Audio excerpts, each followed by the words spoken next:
Abandoned ticket. The departure board blinked methodically, each flashing update reminding James Mercer that his one-way flight to Tokyo would board in 57 minutes. He'd chosen Japan precisely because it was unfamiliar, a place where his failure wouldn't follow him in whispers and sidelong glances. The architecture firm he'd founded with his brother had collapsed after Thomas died, leaving James with nothing but debt and a portfolio of unbuilt dreams. "Another coffee, sir?" The barista at the airport cafe gestured to his empty cup. "Please."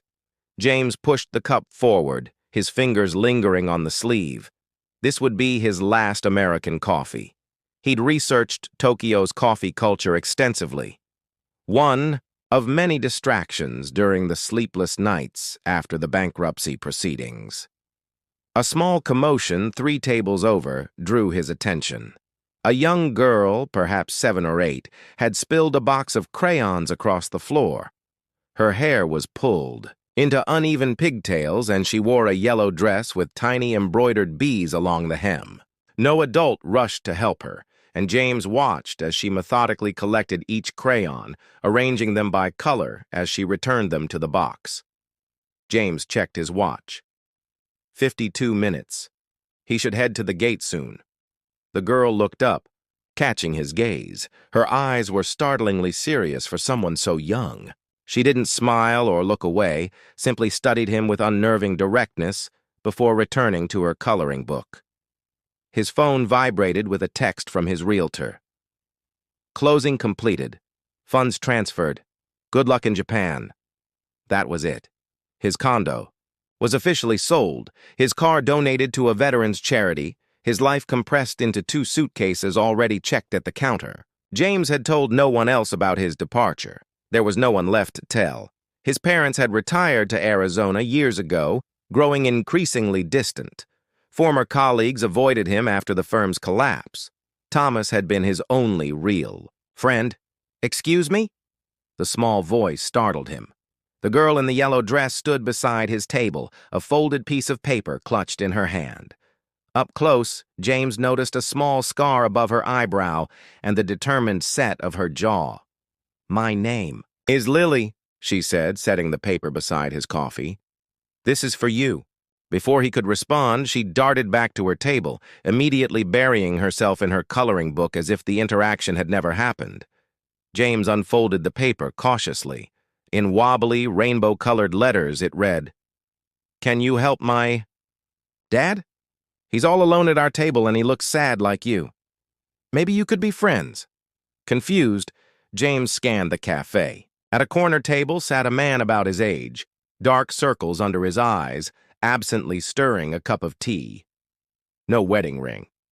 The man glanced up, catching James looking, and gave an embarrassed half-smile before returning to the book open before him. 47 minutes to boarding. "She's quite the matchmaker," a woman said, appearing beside his table with a coffee pot. Her name tag read Denise, and she nodded toward Lily. "That's my niece. She's staying with me while her parents finalize their divorce. Been trying to help everyone she meets since she got here." "I see," James said, folding the note. "That's Connor over there," Denise continued. "Single dad. Lily met him yesterday and decided he needed friends." She shook her head fondly. "She's got this idea that sad people should find each other. Kids, right?" James nodded, uncomfortable with the presumption that he looked sad. "Anyway, sorry about that. Refill?" "No thanks. I have a flight to catch." Denise moved on, and James reached for his carry-on. He should go to the gate. Instead, he found himself rereading the note. 44 minutes. Lily was watching him again, her expression hopeful. When James met her eyes, she pointed deliberately toward Connor, then back at James, and smiled. In that moment, something unexpected happened. James laughed, a genuine laugh that felt foreign in his chest. It was absurd, this child playing Cupid, in an airport cafe.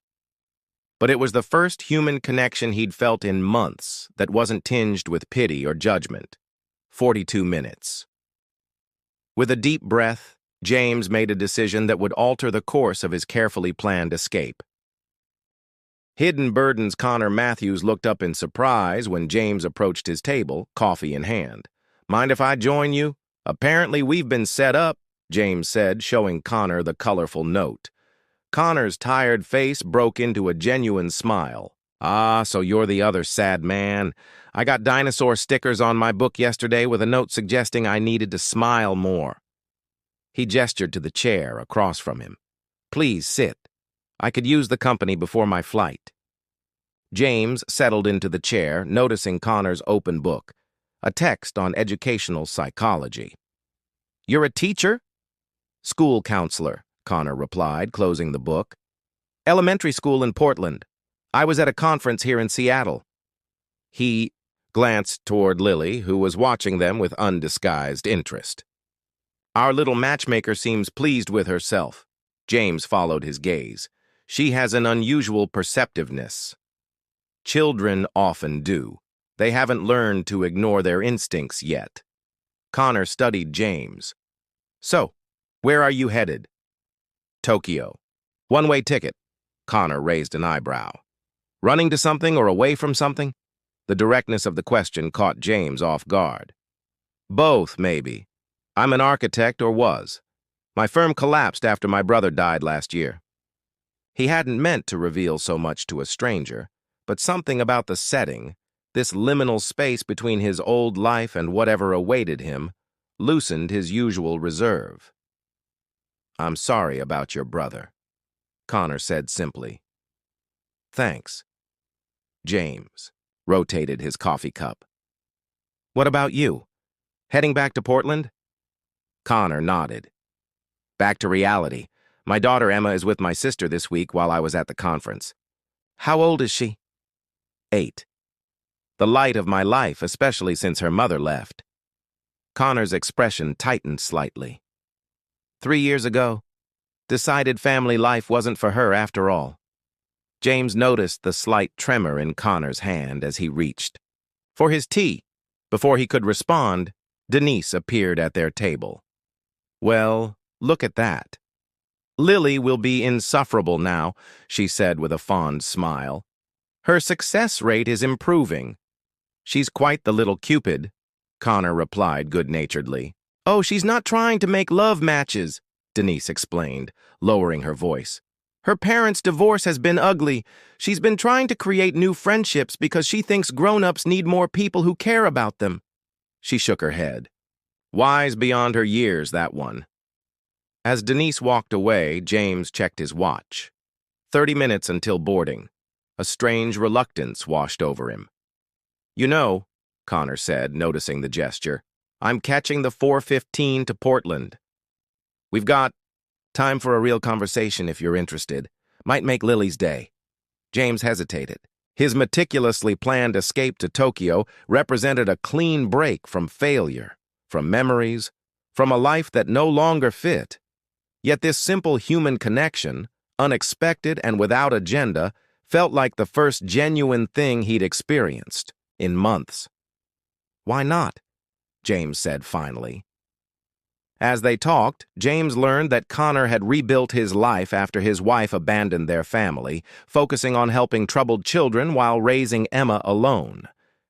The parallels to James's own situation, loss, rebuilding, uncertainty, were unmistakable. The hardest part, Connor admitted, is accepting that life rarely follows the blueprint we design for it. "As an architect, that's a particularly painful truth," James replied with a wry smile. "Yet you're still designing, creating a new blueprint, by going to Tokyo, or just crumpling up the old one without a replacement."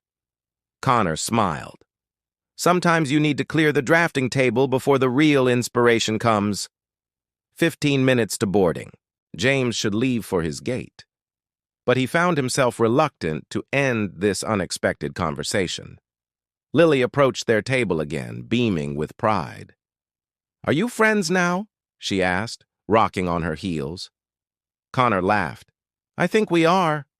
"Lily, thank you for the introduction." She turned her serious gaze to James. "Are you still sad?" The directness of her question caught him off guard. "A little less now," he answered honestly. Satisfied, she handed them each a crayon drawing, simplistic figures holding hands under a smiling sun. "These are for you to remember today," she said solemnly before returning to her table. 10 minutes to boarding. James studied the childish drawing, feeling something shift inside him. The Tokyo plan had been born of desperation, a desire to escape rather than confront his grief and failure. "She sees something in you," Connor observed quietly. "Kids like Lily and Emma, they cut through our defenses." James nodded, unable to articulate the unexpected emotions rising in his chest. "Listen," Connor said, writing on a napkin. "This is my number. If Tokyo doesn't work out, or if you ever pass through Portland," he pushed the napkin across the table. "Sometimes the connections we least expect are the ones we most need." 5 minutes to boarding. James stared at the napkin, then at his boarding pass. "I have to make a call," he said suddenly, standing up. Outside the cafe, James phoned the architectural firm in Tokyo that had offered him a position, a courtesy extended by a former professor who pitied his situation. The conversation was brief. Yes, they understood. Yes, the position would be filled by another candidate. No, they couldn't hold it. When James returned to the table, Connor looked at him questioningly. "My flight boards in 2 minutes," James said. "Then you should probably go." James hesitated, then placed his boarding pass on the table. "Or I could catch a later one to Portland and we could continue this conversation. I hear they have good coffee there."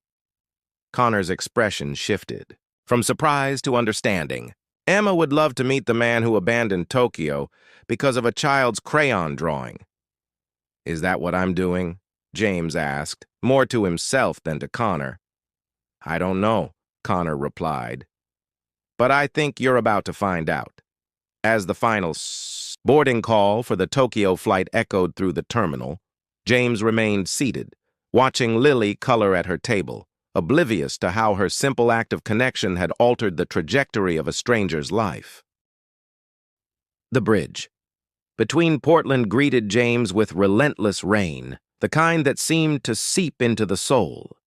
He stood under the awning of Connor's modest craftsman home, wondering what bizarre impulse had led him to accept an invitation to stay with a man he'd met only yesterday. "Second thoughts?" Connor asked, holding the door open. "I wouldn't blame you."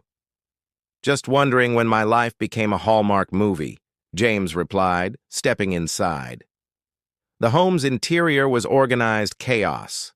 Toys, mingled with books, a half-finished puzzle dominated the coffee table, and crayon drawings covered the refrigerator. It was everything James's minimalist condo hadn't been. Lived in, imperfect, warm. "Dad, is he here?" A voice called from upstairs, followed by thundering footsteps.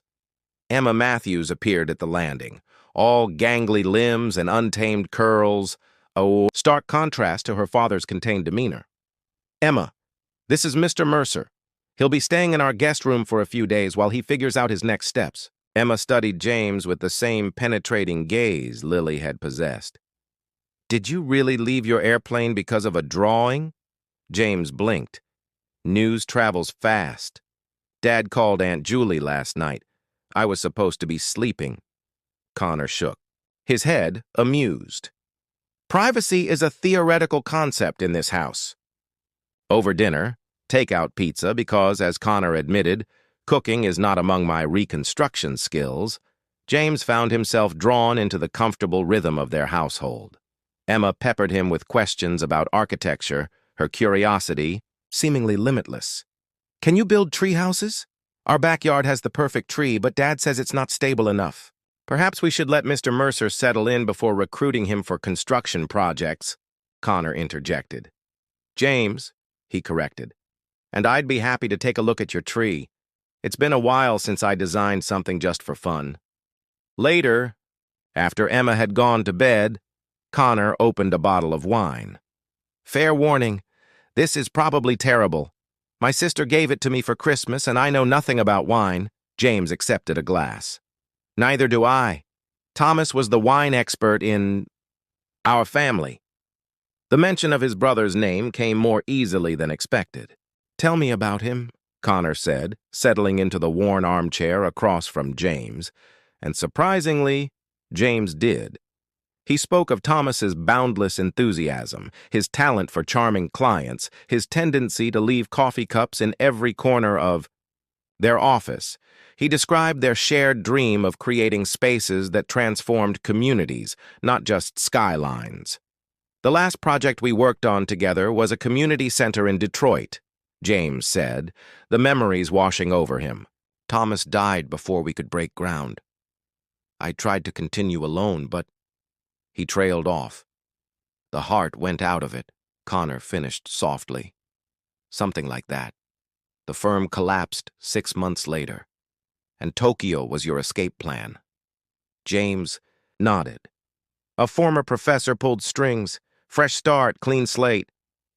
Yet here you are, in rainy Portland, with a school counselor and his nosy daughter." "Here I am," James agreed, surprised to find a smile forming. "I still don't know why."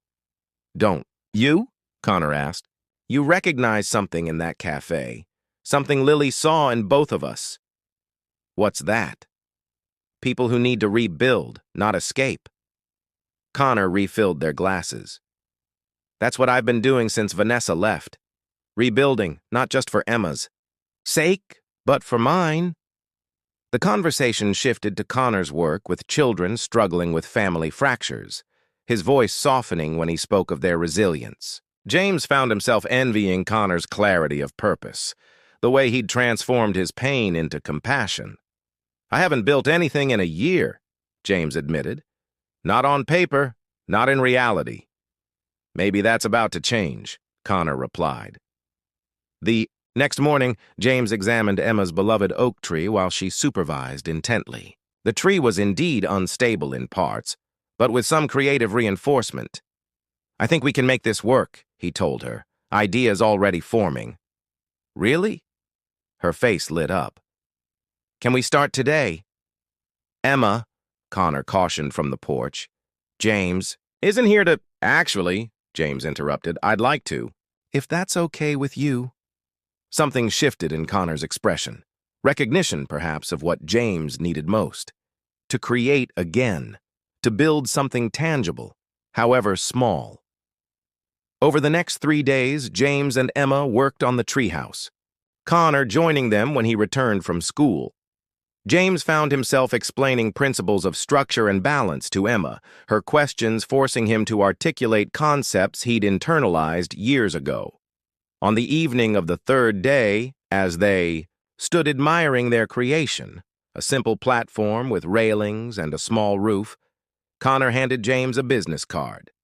"The Portland Community Development Corporation," James read. "They're looking for an architectural consultant for neighborhood revitalization projects," Connor explained. "Small scale, community-focused. The director is an old friend." James stared at the card. "I don't know if I'm ready." "No one ever is," Connor said simply. "But you built a treehouse. Maybe that's enough of a beginning." That night, James dreamed of Thomas for the first time in months. Not Thomas in his hospital bed, wasted and pale, but Thomas laughing, pointing, to a blueprint spread between them. In the dream, Thomas said, "This is where you start again, Jamie. This is the bridge between what was and what could be." James woke with tears on his face and clarity in his heart. He wasn't running anymore. Foundations rebuilt. The storm hit Portland with unexpected ferocity in mid-November, 3 months after James's abandoned flight to Tokyo. Wind howled through the streets, uprooting trees and downing power lines across the city. James stood in the Portland Community Development Corporation's office, watching rain lash against the windows as emergency alerts buzzed on everyone's phones. "James, you should head home," said Vanessa Rodriguez, the project coordinator. "The Selwood district is getting hit hard."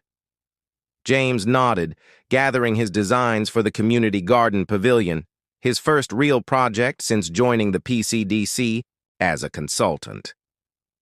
The position was part-time, the pay modest, but the work fed something in him that had been starving. As he drove through flooded streets toward his small rented apartment, his phone rang. Connor's name flashed on the screen. "James, are you safe?" Connor's voice was tight with stress. "I'm fine. Heading home now. You and Emma?" "We're okay, but the house isn't. A tree came down on the back section. The roof over Emma's room is partially collapsed. We've moved to the living room, but water's coming in fast." James made an immediate U-turn. "I'm on my way." 30 minutes later, he pulled up to Connor's house. The damage was worse than described. A massive pine had split, one section crushing the rear corner of the home. Connor and Emma stood on the front porch, Emma clutching her backpack and favorite stuffed rabbit.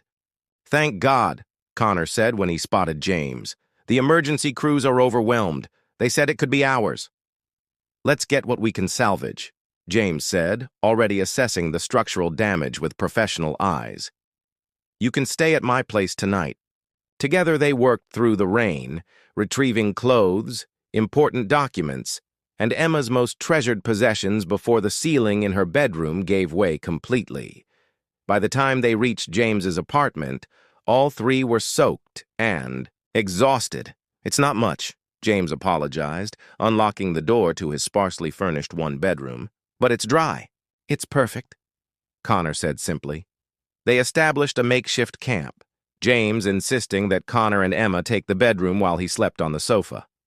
As James handed Emma a mug of hot chocolate, he noticed her trembling. "Hey," he said softly, kneeling to her level. "Your dad's going to fix everything. You know that, right?" Emma nodded, but her eyes filled with tears. "My drawings were on the wall, and Mom's picture." James felt a pang. Among the items they couldn't save was a framed photograph of Emma as a toddler with her mother, one of the few mementos Connor had kept after the divorce. "I'm sorry, Emma. It's just stuff," she said, clearly repeating what she'd heard adults say. "Dad says home is people, not things." Later, after Emma had fallen asleep, Connor joined James in the living room, accepting the offered whiskey with gratitude. "The insurance adjuster can't come until Thursday," he said, the exhaustion evident in his voice. "I don't even know where to begin with repairs." James had been thinking about this since they'd arrived. "I might have some ideas." The next morning, James called Vanessa at the PCDC to request emergency leave. Instead, she offered the organization's resources. "We have a disaster response network, James. Contractors, suppliers, volunteers, let me make some calls." By noon, a team had assembled at Connor's house. Roofers, carpenters, and several of Connor's colleagues from the school district. James took charge naturally, assessing damage, prioritizing repairs, coordinating volunteers. "You've done this before," observed Rebecca Winters, a contractor James had met through the PCDC. "Not exactly," James admitted. "But my brother and I used to volunteer with habitat restoration after Hurricane Maria. The principles are the same: triage, stabilize, rebuild." Over the next 2 weeks, James split his time between the Community Pavilion project and overseeing the restoration of Connor's home. The work was exhausting but exhilarating. For the first time since Thomas's death, James felt the satisfaction of creating tangible solutions to real problems. Emma became his unofficial assistant, serious about her role in documenting the reconstruction with her camera. One evening, as they reviewed her photographs, she asked, "Could I be an architect someday?" "Absolutely," James replied. "You've got a good eye for detail." "Dad says you're rebuilding yourself along with our house." James glanced toward the kitchen, where Connor was preparing dinner. "Your dad is pretty perceptive." "He likes you a lot," Emma said matter-of-factly. "He smiles more since you came." Before James could respond to this unexpected revelation, Connor called them for dinner. As the repairs neared completion, James found himself reluctant to return to his empty apartment. He'd grown accustomed to Emma's morning chatter, to late-night conversations with Connor after she'd gone to bed. There was an ease between them that James hadn't experienced since Thomas died, a sense of belonging without expectation. On the final day of major repairs, Rebecca pulled James aside. "The firm I work with is expanding our residential design division. We need someone with your eye for practical solutions and community integration. Would you consider coming on board? Full-time, benefits, the works?" James was momentarily speechless. I'd need to think about it. Of course. But don't think too long. Talent like yours doesn't stay on the market forever. That evening, as they celebrated the completion of repairs with a homemade dinner, James shared the news. "That's fantastic!" Connor exclaimed. "Rebecca's firm has an excellent reputation." "It would mean staying in Portland permanently," James said, watching Connor's reaction carefully. "And is that something you're considering?" Connor asked, his voice carefully neutral. "I think it might be," James replied. "I seem to have put down some unexpected roots here." Emma looked between them, a smile spreading across her face. "Does that mean you'll be around for Christmas? Because I already put you on my list for Secret Santa at school." James laughed, feeling something tight in his chest finally release. "I wouldn't miss it." Later, after Emma had gone to bed, Connor and James stood on the newly rebuilt back porch, watching the stars emerge after weeks of stormy skies. "Thank you," Connor said quietly. "Not just for the house." James nodded, understanding what remained unspoken between them. Some foundations are worth rebuilding. Connor's hand found his, in the darkness, tentative but certain. "Yes, they are." New blueprints. 6 months after the storm, James stood in the reception area of Rebecca's architectural firm, staring at the framed rendering on the wall, his design for the East Side Community Center, inspired by conversations with Connor about creating spaces where fractured families could heal. The project had been approved for development, his first major work since Thomas's death.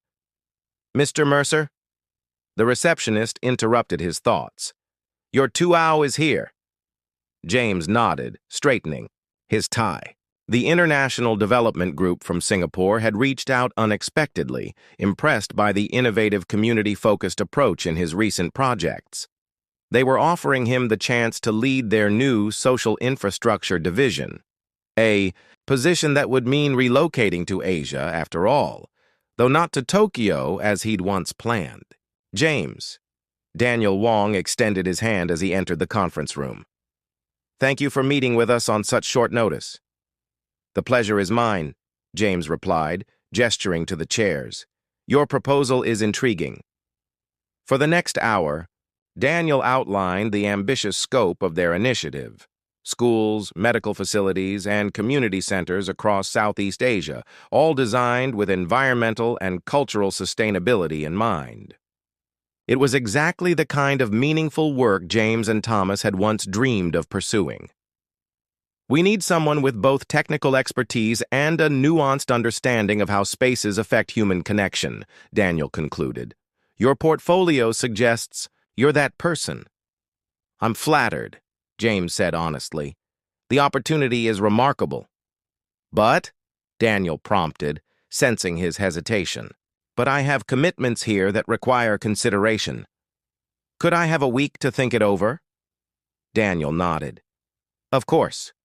We're prepared to be flexible about the start date, but we would need you on site in Singapore by January." As James drove home that evening to Connor's house, where he now spent most nights, he found himself at a familiar crossroads. 6 months ago, he'd been ready to abandon everything for a fresh start in a foreign country. Now, the prospect of leaving filled him with uncertainty. The house was quiet when he arrived. Connor had texted earlier that he and Emma were attending her school art exhibition and would be home late. James wandered through the rooms, noticing how seamlessly his belongings had integrated with theirs: his architectural books beside Connor's psychology texts, his sketches pinned alongside Emma's, drawings on the refrigerator. In Emma's room, Now fully restored after the storm damage, James spotted a school project on her desk.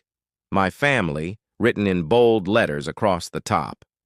The accompanying drawing showed 3 figures holding hands: Emma, Connor, and unmistakably, James. His throat tightened. When had this happened? This quiet transformation from stranger to essential part of their lives. The sound of the front door opening interrupted his thoughts. "James," Connor called, "you won't believe it. Emma won first place for her photography series." Emma burst into the room, her face flushed with excitement. "James, look!" She thrust a blue ribbon and a photograph into his hands. The image took his breath away.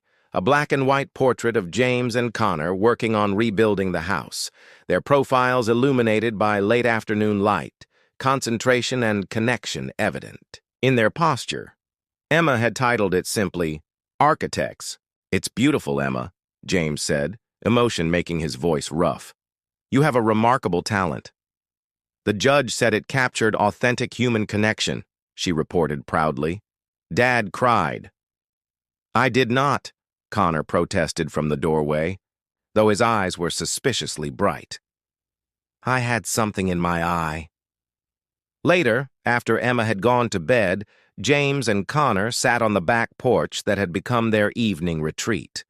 The treehouse they'd built together was visible in the yard, now embellished with Emma's touches, wind chimes and fairy lights. "You've been quiet tonight," Connor observed. "Everything okay?" James took a deep breath. "I had a meeting today with an international development group. They've offered me a position heading their social infrastructure division in Singapore." Connor went still beside him. "I see. It's the kind of opportunity Thomas and I used to dream about, creating spaces that genuinely improve lives on a significant scale. When would you leave?" Connor's voice was carefully controlled. "January, if I accept." James turned to face him. "Connor, You should take it," Connor interrupted. "It's an incredible opportunity." James studied him in the dim porch light. "Just like that?" "What do you want me to say, James? That I don't want you to go? That Emma will be heartbroken? That I—" He stopped, composing himself. "Of course, I don't want you to leave, but I won't be the reason you turn down something this important." "What if there are more important things right here?" James asked quietly. Connor shook his head. "Don't make decisions based on us, James. 6 months ago, you were ready to start a new life across the world. Maybe this is just that plan reasserting itself. That was different. I was running then. And now? Now I'd be choosing between 2 things I want, not escaping something I can't face." They sat in silence for several moments, the weight of possibility between them. "I was going to wait to show you this," James said finally, pulling a folded set of sketches from his pocket. "But now seems appropriate." Connor unfolded the papers, preliminary designs for a home, modern yet warm, with elements that echoed both the craftsman aesthetic of Connor's house and the clean lines James preferred. "What is this?" Connor asked. "A possibility," James replied. "I found a plot of land near Tryon Creek State Park. It's peaceful, close to Emma's school, and has enough space for a home office where I could work remotely most of the time, with occasional travel." Connor stared at him. "Are you saying—" "I'm saying I don't have to choose between the work and the people I care about." James took Connor's hand. "I'm saying I don't want to. The Singapore position would require relocation, yes, but I've already discussed a counter-proposal with Daniel. They need someone to establish relationships with American universities and architectural programs for their sustainability initiatives. It would mean quarterly trips to Asia, but my home base would remain here." "In Portland," Connor said softly. "With you and Emma," James clarified. "If that's what you want too." Connor's response was to pull James closer, their foreheads touching. "When did you know?" "Probably that day in the airport," James admitted. but I'm slow to recognize happiness when it's staring me in the face. The next morning, Emma found them at the kitchen table, the house designs spread between them, deep in discussion about skylights and reading nooks. "What's that?" she asked, peering over their shoulders. James and Connor exchanged glances. "It's a blueprint," James told her, "for our future." Emma studied the drawings with serious concentration before looking up, her eyes bright with understanding beyond her years. "Is this our new home? All of us together?" "If that's what you want," James said carefully. Emma's smile was answer enough. She threw her arms around both of them, creating a circle that felt, to James, like the foundation he'd been searching for all along. Later that day, as James called Daniel to discuss his counter-proposal, he found himself thinking of Lily, the perceptive child in an airport cafe whose simple act of connection had altered the trajectory of his life. Perhaps someday he would return to that cafe and thank her, tell her how her small folded note had led him not away from, but toward, the home he never knew he was seeking. For now, though, he had blueprints to refine, a foundation to build, and a family waiting for him at the table.